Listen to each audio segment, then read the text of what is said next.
Hi guys, this is the fourth episode of my interview series. For this session, we have Rachael Crosbie with us. Rachael Crosbie has a grumpy cat named Peanut who they should write poems about. They have two chapbooks, Swerve and MIXTAPES, and a third forthcoming, self-portrait as poetry about bad poems.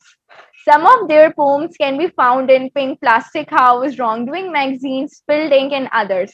Let's welcome Rachael. Thank you so much, Rachael, for joining me today. Let's start from the beginning. Shall we start? Sure. Thank you so much for having me. It's an honor to have you here. You have always been one of my really favorite writers that I know from Twitter. So, it's an honor for me. Okay, so let me start. Okay, so let's start from the beginning. So, what inspired you to towards poetry? At what age did you start writing? And have you always wanted to become a poet? Well, ever since I remember, I was always writing something. Even when I didn't really know a lot of words, like when I was 5 and we were still learning by pictures and stuff like that and reading really tiny books with mostly pictures. Um, but yeah, I just remember writing stories, and then somewhere along the way in elementary school, I had a class and we were told to write down like images. I think we were starting some sort of early version of a poetry unit without being called a poetry unit. And I really liked it. And then I ended up just writing song lyrics in middle school because I was convinced I'd be the next Haley Williams. Spoiler alert, definitely not. I don't know why I thought that, but I think a lot of people thought that in middle school, probably. It's fine. But then that ended up turning into just wanting to write, like, not just lyrics, but I moved from that and moved to other forms of poetry, and I've just kind of stuck there since. So I don't really have like a clear cut answer. It's just kind of like a mess of writings took me here at some point. Interesting, interesting. I really liked how you described it. So, as you call it a mess, I'm very sure, and I have read your work, so it's not a mess at all. You're a very good writer, so it's not at all a mess. So, okay. So, as you have also talked about music, so my next question to you is actually about that. So, how do you find inspiration to write poetry? For instance, I was reading Kendra Ellen's interview, and she said, I literally wouldn't be writing anything if I was not obsessed with reading lyrics and music. So, is that the same case with you? Or do the poetic verses come naturally to you, or do you seek help from music, painting, other forms of art? So, lately, at least, like last 5 years, maybe, my poetry has been largely inspired by dreams. I do like to listen to music sometimes to write, but sometimes it's just too much. But other times, I really like to gravitate to the specific sounds of the song, and I like to recreate that through imagery sometimes, how it makes me feel, something like that. But that's probably as far as it goes, or as far as music is concerned. But I do like to add a sense of musicality to my writing if I can.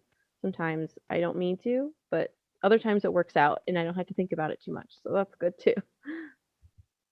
Okay, okay, okay. So, as you have mentioned that you have other authored two books, Mixtape and Swerve, and the third one entitled Bad Poems, if I'm not wrong. Yeah, yeah, I shortened it by calling it bad poems. It's just much Okay. easier. It's like it almost every time I want to say it, it trips me up, like it tongue ties me. I'm not sure why I chose such a difficult title, but yeah, I have those three right now, and I'm working on a fourth Okay. and fifth manuscript at the moment. Okay. So, would you like to talk a bit about the subject matter of the books, or what inspired you to write them? Anything, if you care to elaborate that. Sure. So I'll just start from chronological order. So with Swerve, Um, I was inspired to write it because I had a roommate one year. This is little seed content warning, just a little bit because it involves like a dead mouse and blood. So I mean that kind of just gave it all away. But anyway, that roommate bragged about getting mouse traps one day and was like, "Okay, don't think we should be having those in the dorm, but okay. Whatever you think's fine." And then like a week later, I get out of the shower and I'm reaching in my purse for chapstick and I can't see very well because I have pretty poor vision. Like, I'm not legally blind or anything, but it's still very poor vision that I can't see well at all without my glasses. Everything's just a blurry mess. But yeah, I reach in and I don't have my chapstick, unfortunately. It was a dead mouse, and it was just had died mouse. This is warm. And yeah, that like really freaked me out. So I ended up writing poems about it, but it ended up being a story in verse about um a couple who seeks refuge at an abandoned motel because the partner is suffering from a miscarriage. So I'm not really sure how the mouse got involved in that inspiration there, but it just really disturbed me. So I don't know how it led to that. And then for mixtapes, that one that one was like a more of a journey to write. That one wasn't as linear, even though the first one really isn't either. But it was many different chapbooks before it became mixtapes. And at one point, it was last summer, yeah, summer 2020, I sat down and started writing some really surrealist like poetry. And that ended up being the first section of mixtapes. So I wrote it all in that summer within like 2 months. And I pulled some poems from the previous manuscripts that used to be called before it was mixtapes, and I just kind of like put that together as a two-sided chapbook. Um, but yeah, that one was more so inspired by dreams. I'd say that one is very, very dream heavy.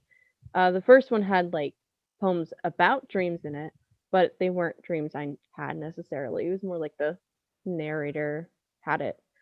But yeah, so with bad poems then, that one I decided to attempt to write a chapbook for the oh, what's it called? It's the summer series that's going on right now, the summer chapbook series. Um, I don't know why that's eluding me at the moment, but I ended up not getting in, which is for the best because it wasn't a very good draft. And I ended up fleshing it out like quite a lot, and it became what it is now. And it's just kind of a lot of poems that start off as bad poetry tropes, and then it just kind of descends into chaos from there. That's a good way to describe it. But every poem is an Ars Poetica poem, so it references other poetry, or poetry, I should say, in general. And yeah, so it's very interesting. I at one point in my life was very against the concept of Ars Poetica poems, mostly because I had no idea how to write them, so that's why I swore them off. But I read a poem by Guy Rajan, and it was an Ars Poetica poem. So I was just very inspired from that to start writing it. Oh, interesting, interesting. Okay, so what kind of styles do you usually work towards when it comes to poetry? Like, do you follow the old schools one, the or the you create your own style, go with or look at the poem itself and then decide the form? How do you do that? It depends. Usually, I mean, almost always I go for free verse, but I make sure that there's some sort of rule to whatever I'm writing. And lately I've been really into the idea of weird and funky forms. So that's been happening, but still under the umbrella of free verse. Um, every once in a while, I'll write a poem and decide, you know what, this can be like presented in many different ways. So I'm just gonna play with this one today and see if this sticks better. And sometimes the poem just takes a journey through different forms, but that doesn't happen as often. Usually I pinpoint it, but sometimes it's off. So it's fun to play with it at that point. All right. Okay, so I also know that you guest edit a couple of journals as well from time and again. So does that help you in looking at poetry from a different perspective, or to enhance your own writing style? How does that experience go about? So, when I read For Happened, I was just very enamored by all the saltwater themed pieces and saltwater or just water, oceans concepts in general used to follow me throughout my writing a lot when I was in high school. So it was kind of like almost a renaissance for me to read pieces like this in that vein. Obviously, way better than what I could write in high school, thankfully, because we don't talk about what I wrote in high school. Anyway, um, but yeah, it was just really nice to see it. It inspired me again to want to bring back the concept of saltwater in my poetry, even though it was starting to seep in before that and I wasn't really realizing. But yeah, I would say I just guest read mostly to see how other magazines tick, and I really like to help develop the style for them, or well, not really develop, but like help them curate it even in the smallest possible way, because I know I don't really have um like I'm just a reader, so to speak. So but yeah, it's still fun on that level, and I really like doing that. I see. Okay, so you were being too modest there. Your work is like really good. So please don't say that. Okay, so yeah. So another question that I'm really, I want to take your opinion on that, because as a writer myself, I also find it difficult at times to, judge that. So, what when you are reading a poem, so what exactly, are you looking in it? Like how would you, maybe how would you decide it's metal, basically? That's my question. I'm very curious to know your perspective about that. Sure. So poetry really gravitate toward tend to have really strong imagery. And I really like odd connections, whether it's weird word pairings that are together, whether they're created into like one word, or just like odd connections that you make from one thing to another. I really like that, because the more specific it is, the more universal it is. Sometimes, not always, but sometimes when it's done right. And I really like that. I think I especially just like being able to um, find parts of myself in other people's poetry, or parts of other people in others people's poetry, that isn't necessarily related to the writer. So that's always fun too when the poem allows itself to be like that. Thank you so much for answering that, because I used to get stuck at times when it comes to reading, because it's really difficult at times to judge a poem, or maybe judge is not the right word, maybe to read a poem in a way that it deserves to be read. So it's better to take a perspective from another writer to get it read. Okay, so I also know that you edit Winnow magazine, which has a very unique format. Like, you give writers different words each time, and then you ask them to use them into their poetry, fiction, non-fiction, or etc. So I really find that very interesting, because it's a very unique format, like writing from prompts, basically. So when did you start Winnow magazine, and how did you come up with an idea of this format? Yeah, so I came up with the Winnow magazine in 2018. So it was a little over 3 years ago now. So yeah, almost three and a half actually. Ooh, wow, that's a lot longer than I thought. But yeah, I at first it was like a brainstorming session between a few different people. Um, and I'm right now one of the only senior people left from that era, the beginning stages. But we all decided at one point we wanted it to be a themed issue, whether we had one a year or two a year.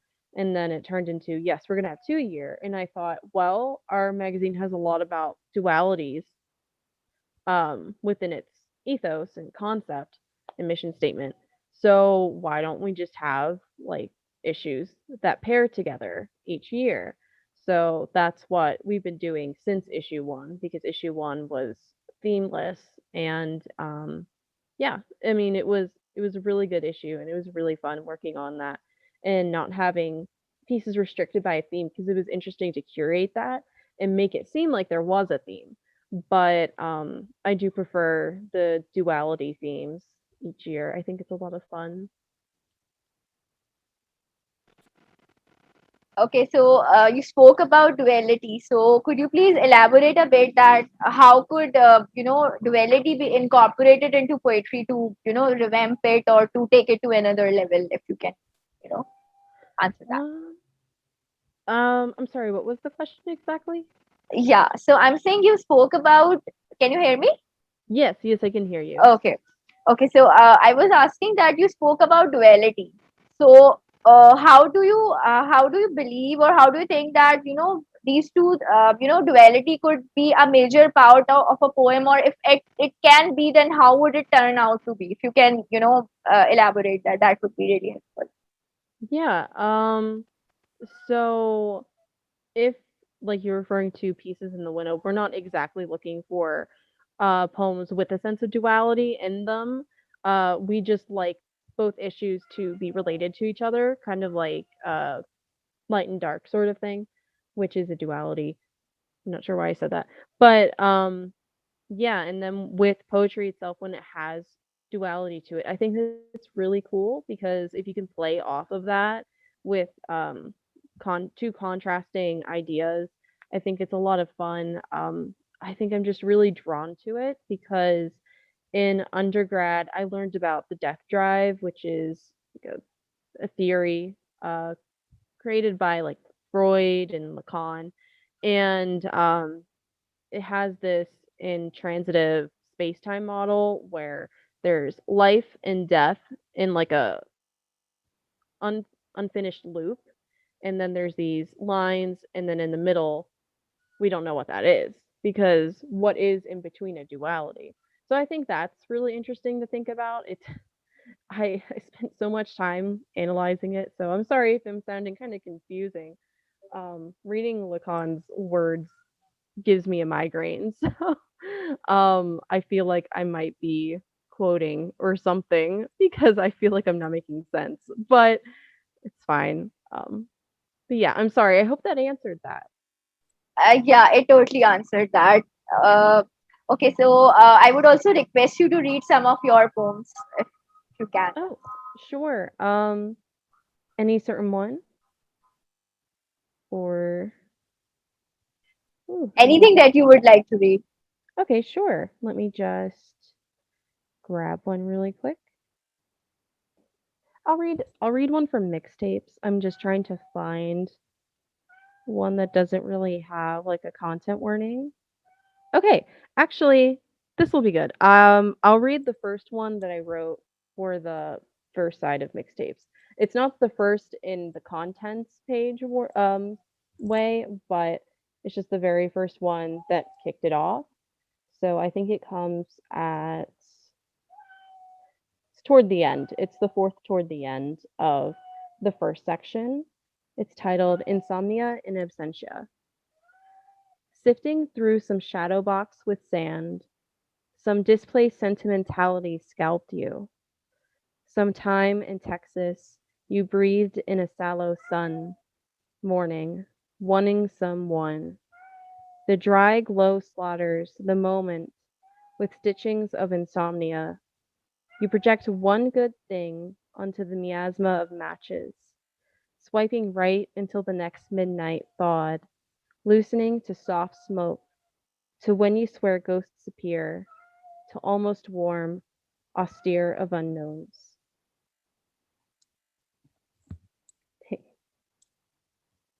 Really liked it.